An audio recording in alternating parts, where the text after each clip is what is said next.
Hi friends, ഞാൻ Sumith. Welcome to my channel.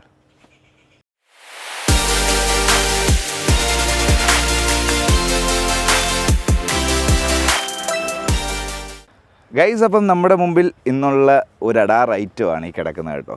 ഇത് 2x4 പുതിയ താറാണ്. അപ്പം ഇന്നത്തെ എൻ്റെ വിശേഷം ഫുള്ള് ഈ താറിനെ പറ്റിയുള്ള കേട്ടോ. ഇതിനെപ്പറ്റി ഞാൻ നിങ്ങളോട് പറയേണ്ട ആവശ്യങ്ങളില്ല, കാരണം എല്ലാവരും ഇഷ്ടപ്പെടുന്ന ഒരു വെഹിക്കിളാണ്. ഒരു റോഡിൽ കൂടെ ഇപ്പോൾ ഇവിടെ കിടക്കുന്ന കാണുമ്പോൾ തന്നെ ഉണ്ടല്ലോ, ഒരു ഗാംഭീര്യത്തോടെ കിടക്കുന്ന കേട്ടോ. ആ സാധനമാണ് ഒരു അഡാർ ഐറ്റം താർ.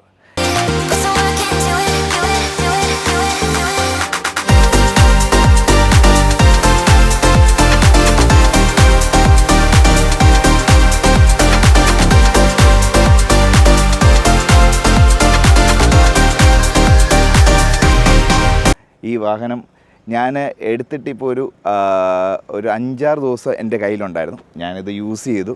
എനിക്ക് അതിൽ നിന്ന് വന്ന കുറച്ച് മൈനസ് കാര്യങ്ങളും കുറച്ച് പോസിറ്റീവ് കാര്യങ്ങളാണ് ഇന്ന് ഈ വീഡിയോയിലൂടെ ഞാൻ നിങ്ങൾക്ക് വേണ്ടി ഷെയർ ചെയ്യും.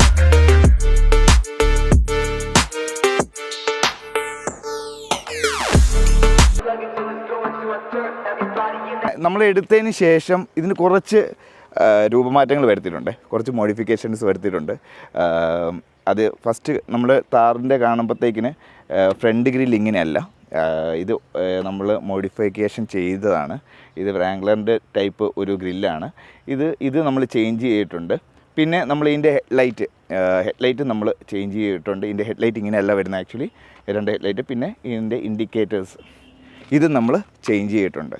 സോ ബമ്പറെല്ലാം പഴയ സെറ്റപ്പിൽ തന്നെ, അതിനകത്ത് നമുക്ക് മാറ്റമൊന്നും വരുത്തിയിട്ടില്ല. ഇത് 2x4 ആണ് വണ്ടി. നമുക്ക് ഡ്രൈവ് ചെയ്ത് ലോങ് ഡ്രൈവൊക്കെ ചെയ്യാനായിട്ടും നല്ല സൂട്ടബിൾ ആയിട്ടുള്ള ഒരു വണ്ടിയാണ്. കാരണം ഞാൻ ഇത് വെച്ചിട്ട് കുറേ ട്രാവൽ ചെയ്തു. അപ്പം എനിക്കതിൽ നിന്ന് മനസ്സിലായത് 4x4 കമ്പയർ ചെയ്യുമ്പോൾ എനിക്ക് ഇതിച്ചൂടെ ബെറ്ററാണെന്ന് തോന്നിയിട്ടുണ്ട്. നല്ലോണം നമുക്ക് എന്താ പറയുക, ഫാമിലിയോടെ പോകാനാണെങ്കിലും ഒക്കെ നല്ലൊരു ഓപ്ഷനാണ് ഈ വെഹിക്കിൾ. പിന്നെ താറിനെ ഇഷ്ടപ്പെടുന്നവർ പലരും ഞാൻ പറയാൻ കാരണം, പലർക്കും താർ എന്ന് പറയുമ്പം ഓഫ് റോഡിങ് ആണ്, അപ്പം നമുക്കത് പറ്റത്തില്ല, നമ്മളെ കൊണ്ടൊന്നും ഓഫ് റോഡിങ് പറ്റത്തില്ല. ആ വണ്ടി ഉണ്ടെങ്കിൽ മാത്രമേ നമുക്ക് ഓഫ് റോഡിങ് കൊണ്ട് മാത്രമേ യൂസുള്ളൂ, വീട്ടിൽ ഇട്ട് കഴിഞ്ഞാലൊന്നും യൂസ് ഇല്ല. അങ്ങനെ ചിന്തിക്കുന്നവർക്ക് ഈ 2x4 നല്ല ഒരു ബെറ്റർ ഓപ്ഷനാണ് കേട്ടോ, അടിപൊളിയാണ് ഗൈസ്. അപ്പോൾ ഇതാണ് നമ്മുടെ 2x4 സൈഡ് വ്യൂ. അപ്പം ഇതിൽ നിങ്ങൾക്ക് വെളിയിൽ നിന്ന് നോക്കിക്കഴിഞ്ഞാൽ ഉണ്ടല്ലോ, നമുക്ക് ഈ വണ്ടി 4x4 ആണോ 2x4 ആണോ നമുക്ക് കണ്ടുപിടിക്കാൻ പറ്റത്തില്ല. ആ കൂടി ഉള്ളതെന്ന് പറയാണ്ട് ഇവിടെ ഒരു ലോഗോയാണ്. ആ ലോഗോ ശരിക്കും എടുത്തു കഴിഞ്ഞാൽ പിന്നെ നമുക്ക് അറിയത്തേയില്ല ഇത് ഏത് മോഡലാണെന്നുള്ളത്. ഇതിനകത്ത് നമുക്ക് വരുന്നത് 18 ഇഞ്ച് അലോയ് വീലാണ് കേട്ടോ വരുന്നത്. നമുക്ക് കമ്പനി കൊടുക്കുന്നത് 18 ഇഞ്ച് അലോയ് വീലാണ്. അത് MRFൻ്റെ ടയറാണ് നമുക്ക് വരുന്നത്. സോ പിന്നെ ഇതിൻ്റെ ഇപ്പോൾ ഫസ്റ്റ് ഓഫ് ഓൾ ഞാനിപ്പോൾ ഇതിനകം കാണിക്കാം. ഇതിനകം കണ്ടിട്ട് 4x4 2x4 തമ്മിലുള്ള ഡിഫറൻസ് നിങ്ങൾക്ക് മനസ്സിലാവും. വേറൊന്നുമില്ല. ഇന്ത്യയിൽ നോക്കി കഴിഞ്ഞാൽ എല്ലാ കാര്യങ്ങളും സെയിം ആണ്, ഒരു മാറ്റവും വരുത്തിയിട്ടില്ല.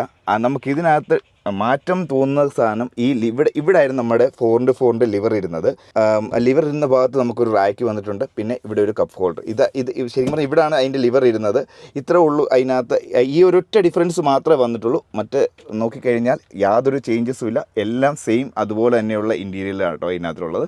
പിന്നെ നമ്മൾ പിന്നെ എക്സ്ട്രാ ചെയ്തതെന്ന് പറയാനായിട്ട് ഇതിൻ്റെ ആംറസ്റ്റ് ബാക്കിൽ 2 നമ്മൾ കൊടുത്തിട്ടുണ്ടായിരുന്നു. ഈ സൈഡിലും ഈ സൈഡിലും 2 സൈഡിലും നമ്മൾ ആംറസ്റ്റ് വേറെ എക്സ്ട്രാ നമ്മൾ ചെയ്തതാണ് കേട്ടോ.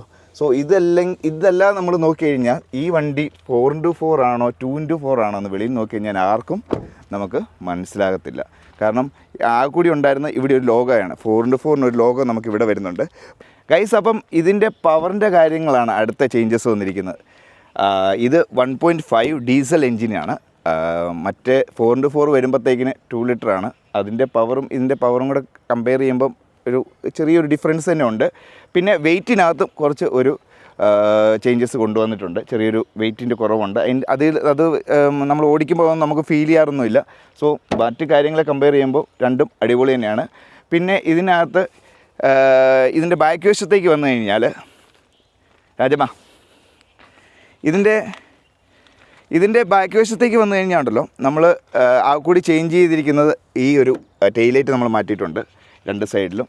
പിന്നെ ബാക്കിയെല്ലാം നോക്കിക്കഴിഞ്ഞാൽ സെയിം 4x4 അതേ ബൂട്ട് സ്പേസ്. എല്ലാം കൊണ്ടുവന്നിരിക്കുന്നത്. ഒന്നും വേറെ മാറ്റങ്ങളൊന്നും ഇതിനകത്ത് വന്നിട്ടില്ല, സെയിം അത് തന്നെയാണ് കേട്ടോ. ഓക്കെ, അപ്പം ഇത്രയും ദിവസം ഞാൻ യൂസ് ചെയ്തില്ല. എനിക്ക് വേറൊരു ഇതിൻ്റെ കുറച്ച് 1-2 കാര്യങ്ങൾ ഇതിൽ നിന്ന് എനിക്ക് ഇഷ്ടപ്പെടാത്ത കുറച്ച് കാര്യങ്ങൾ ഞാൻ നിങ്ങളുമായിട്ട് ഷെയർ ചെയ്യാം. അതാണ് ഞാൻ ഈ വീഡിയോയുടെ മെയിൻ കാരണമായിട്ട് ഞാൻ കൊണ്ടുവരാൻ കാരണം. ഒരു ഫാമിലി ആയിട്ട് പോകുമ്പോൾ 2 പേരൊക്കെ ആകുമ്പോഴത്തേക്കും നമുക്ക് ഈസി ആയിട്ട് കയറിപ്പോകാം, കുഴപ്പങ്ങളൊന്നുമില്ല. മൂന്നാമതൊരാളും കൂടെ വന്നു കഴിഞ്ഞാൽ നമ്മൾ ഇതിൻ്റെ സീറ്റ്, ഇതിന് എല്ലാവർക്കും അറിയാവുന്ന കാര്യമാണ്, ഇതിൻ്റെ സീറ്റ് നമുക്ക് പുറയിൽ ഡോറില്ല, നമ്മളിങ്ങനെ ഫോൾഡ് ചെയ്യണം. ഫോൾഡ് ചെയ്തിട്ട് വേണം ഇതുവഴി കയറാനുണ്ട്. സോ ഒരു ഏജൊക്കെ ആയിട്ടുള്ള ആൾക്കാർക്കൊക്കെ ഇച്ചിരി ബുദ്ധിമുട്ട് ഗൈസ്. അപ്പം ശരിക്കും പറഞ്ഞാൽ താർ എടുക്കുന്നവർക്കറിയാം, ഓൾറെഡി ഇത് അവരെല്ലാം അറിഞ്ഞിട്ട് തന്നെയാണ് താർ എടുക്കുന്നത്. ഇത് പുറയിൽ ഡോറില്ല, ഫോൾഡ് ചെയ്തിട്ട് വേണം നമുക്ക് ആളെ കയറ്റണമെങ്കിൽ. പക്ഷേ ഇതിൻ്റെ ബുദ്ധിമുട്ട് ശരിക്കും നമുക്ക് 2 പേര് പോകുമ്പോഴല്ല, നമ്മളിപ്പം വഴിയിൽ ഒരാളെ കണ്ടു കഴിഞ്ഞാൽ ആ പോരുന്നോ കയറിക്കോട്ടെ എന്ന് ചോദിക്കുമ്പോഴത്തേക്കും നമുക്ക് ഒരു ബുദ്ധിമുട്ട് വരും. ഓ ദൈവമേ, ഇതിനി മടക്കണമല്ലോ, മടക്കി വേണമല്ലോ ആളെ കയറ്റാനായിട്ട് എന്ന് ചിന്തിക്കും. അപ്പം എനിക്ക് തോന്നിയതിൽ ഇതിൻ്റെ ഒരു പോരായ്മ മാറ്റിയാണ് അവർ താർ റോക്സ് ഇറക്കിയിരിക്കുന്നത്. അപ്പോൾ രണ്ടാമത്തെ കാര്യം, അതായത് ഈ കാര്യങ്ങളും എല്ലാവർക്കും അറിയാവുന്നതാണ്, എന്നാലും ഞാൻ പറയുകയാണ്. നമ്മൾ ഇപ്പോൾ പെട്രോൾ പമ്പിൽ പോയി കഴിഞ്ഞാൽ നമ്മൾ കീ കൊടുത്തേ ഈ സാധനം ഓപ്പൺ ചെയ്യാൻ പറ്റത്തുള്ളൂ. അപ്പം കീ ഇല്ലാതെ അകത്തും നമുക്ക് വേറെ ഒരു സ്വിച്ചും ഇല്ല. അപ്പം ഞാനിപ്പോൾ അതിന് ഒരു സ്പെയർ കീ എടുത്ത് വണ്ടിക്കകത്തിട്ടേക്കും, കാരണം ഇതെല്ലാം ഓഫ് ചെയ്യണം. ഓഫ് ചെയ്തിട്ട് വേണം നമ്മളത് കൊടുക്കാനുണ്ട്. കമ്പനി പറയുന്നത് അത് സേഫ്റ്റിയുടെ ഭാഗമായിട്ടാണെന്നാണ് പറയുന്നത്. അങ്ങനെ സേഫ്റ്റിയുടെ ഭാഗമാണെങ്കിൽ താർ റോക്സിനൊക്കെ എന്തുകൊണ്ട് അവർ ഇപ്പം റീസെൻ്റ്ലി മാറ്റി? സോ അതൊക്കെ നമുക്ക് ചിന്തിക്കാവുന്ന കാര്യങ്ങളാണ്. നമ്മൾ ഇത്രയും വില കൊടുത്ത് വണ്ടി എടുക്കുമ്പോൾ താക്കോല് കൊടുത്ത് നമ്മൾ വീണ്ടും പെട്രോൾ ടാങ്ക് തുറക്കേണ്ട ഒരു അവസ്ഥ, അത് ഇച്ചിരി ബുദ്ധിമുട്ടുള്ള കാര്യങ്ങളാണ് പലർക്കും. സോ അത് ഒഴിവാക്കാമായിരുന്നു എന്നാണ്. അതിപ്പം മാറ്റിയിട്ട് താർ റോക്സിനൊക്കെ വരുമ്പോൾ ചേഞ്ച് ചെയ്തിട്ടുണ്ട്. മൂന്നാമത്തെ പോയിൻ്റ് നമ്മളിപ്പോൾ പറയുകയാണെങ്കിൽ, ഇതിവിടെ ഇരിക്കട്ടെ കീ. നമ്മൾ ഗിയർ ഇതിനകത്ത് കയറി കഴിഞ്ഞാൽ ഗിയർ നമ്മൾ പലരും ഞാൻ യൂസ് ചെയ്തപ്പോൾ എനിക്ക് തോന്നിയ ഒരു കാര്യം ഞാൻ പറയുന്നതാണ്. ഗിയർ നമ്മൾ ഫസ്റ്റ് ഇട്ട് കഴിഞ്ഞാൽ സെക്കൻഡ് ഇട്ട് കഴിഞ്ഞ് ഇപ്പോൾ ഒരു 4th 5th ഗിയറിലോട്ട് നമ്മൾ കൈ ചെന്ന് കഴിയുമ്പോൾ ഇവിടെ ഇരിക്കുന്ന ഒക്കെ ഇതൊന്ന് കാണിച്ചതാ. അതായത് 5th ഗിയറെല്ലാം ഇട്ട് കഴിയുമ്പോൾ നമ്മുടെ കൈ, അതായത് ഇച്ചിരി വലിപ്പമൊക്കെയുള്ളവരുടെ കൈയൊക്കെ ആണെങ്കിൽ ഇതുണ്ടോ, അൺലോക്കിൽ അറിയാതെ വണ്ടി ഓടിക്കൊണ്ടിരിക്കുമ്പോൾ വണ്ടി അൺലോക്ക് ആവും. കാരണം ഇത് അൺലോക്കിൻ്റെ കീ ആണ് ഇവിടെയുള്ളത്. ഇതിൽ പോയി നമ്മുടെ ഫിംഗർ ടച്ച് ചെയ്ത ഉടനെ ഈ സാധനം അൺലോക്ക് ആവും. അതിൽ ഇവിടുത്തുള്ള കീ ഫീച്ചേഴ്സ് എല്ലാം തൊട്ടടുത്താണ് ഇരിക്കുന്നത്. അത് ഈ അറ്റത്ത് വരുന്നത്. ഇപ്പോൾ ഫസ്റ്റ് ഗിയർ സെക്കൻഡ് ഗിയർ ഒക്കെ ഇടുമ്പോൾ ആ ഒരു ഇഷ്യൂസ് വരുന്നില്ല.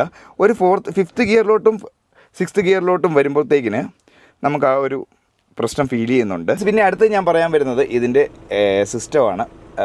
ഇത് ഇൻഫോർട്ടൈൻമെൻറ്റ് സിസ്റ്റം തീർത്തും ചെറുതാണ് ഇതിൻ്റെ ഇരിക്കുന്നത്. അതുപോലെ ഇതിൻ്റെ പിക്ചർ ക്ലാരിറ്റിയൊക്കെ നോക്കി കഴിഞ്ഞാൽ വളരെ മോശമാണ്. പക്ഷേ കമ്പാരിറ്റീവ്ലി പഴയ താർ വെച്ചൊക്കെ നോക്കുമ്പോൾ ഇതൊക്കെ സ്വർഗമാണ്.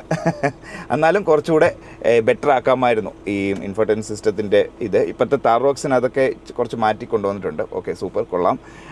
അതെല്ലാം പരിഗണിച്ചിട്ടുണ്ടെന്നാണ് എനിക്ക് തോന്നുന്നത് അതിനകത്ത്. പിന്നെ നമുക്ക് ഇതിൻ്റെ AC വെൻറ്റും കാര്യങ്ങളൊക്കെ എനിക്ക് ഭയങ്കരമായിട്ട് ഇഷ്ടപ്പെട്ടു. എല്ലാം നല്ല രസമുണ്ട് കാണാനായിട്ട്. പിന്നെ ഇതിനകത്ത് എനിക്ക് ഇഷ്ടപ്പെടാത്തതെന്ന് പറഞ്ഞാൽ ഒട്ടും ഇഷ്ടപ്പെടാത്ത ഒരു സാധനം, ഞാൻ പലപ്പോഴും വെളിയിൽ നിന്ന് ചെയ്യിച്ചാലോ എന്ന് വരെ ചിന്തിച്ച വേറൊരു കാര്യമുണ്ട്. ഇതിൻ്റെ മ്യൂസിക് സൗണ്ട്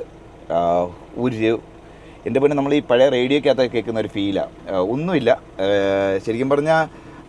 നമ്മൾ ഇവർ കുറച്ചുകൂടെ അത് കൊടുക്കാം, കാരണം ഇത്രയും പ്രൈസ് കൊടുക്കുന്നത്. അപ്പം എന്താണെങ്കിലും ഇപ്പോൾ നോർമലി വരുന്ന എല്ലാ വണ്ടിക്കും നല്ലൊരു മ്യൂസിക് സിസ്റ്റം അവർ കൊടുക്കുന്നുണ്ട്. സോ സൗണ്ടൊക്കെ വളരെ മോശമാണ്. അപ്പം അതൊന്നും ആരും നോക്കണ്ട. പക്ഷേ അതും ഇപ്പോഴത്തെ താർ റോക്സിന് അവരത് മാറ്റിയിട്ടുണ്ട്. റിവേഴ്സ് ക്യാമറ, പിന്നെ സെൻസർ, അങ്ങനത്തെ ഒരു കാര്യങ്ങളും ഈ വണ്ടിക്കില്ല കേട്ടോ. അപ്പം പുതുതായിട്ട് നമ്മൾ താർ ഓടിക്കാത്തവർ എടുക്കുമ്പോൾ ഇതിൻ്റെ അലൈൻമെൻറ്റൊക്കെ ചെക്ക് ചെയ്യണമെങ്കിൽ കുറച്ച് ബുദ്ധിമുട്ടായിരിക്കും.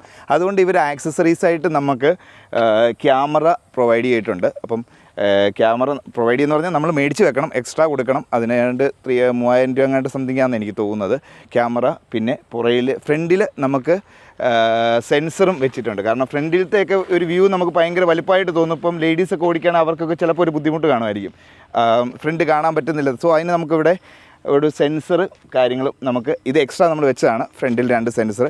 പക്ഷേ ഈ 2 സെൻസറിന് ഒരു പ്രോബ്ലം ഉണ്ട് കേട്ടോ. അത് ഞാൻ പറഞ്ഞുതരാം. നമ്മുടെ സീറ്റിൻ്റെ അടിയിലാണ് സ്റ്റിയറിങ്ങിൻ്റെ അടിയിലാണ് അതിൻ്റെ ഒരു സ്വിച്ച് ഇരിക്കുന്നത്.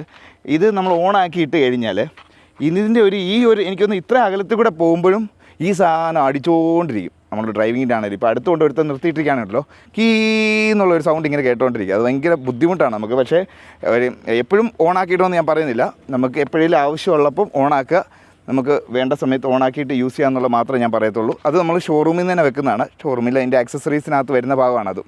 സോ ഇതൊക്കെയാണ് ഇന്നത്തെ നമ്മുടെ വീഡിയോയുടെ വിശേഷങ്ങൾ. വീഡിയോ എല്ലാവർക്കും ഇഷ്ടപ്പെട്ടെന്ന് വിചാരിക്കുന്നു. നല്ല നല്ല വീഡിയോകളുമായിട്ട് വീണ്ടും ഞാൻ നിങ്ങളുടെ മുമ്പിൽ എത്തുന്നതായിരിക്കും. Till then, Sumit signing of.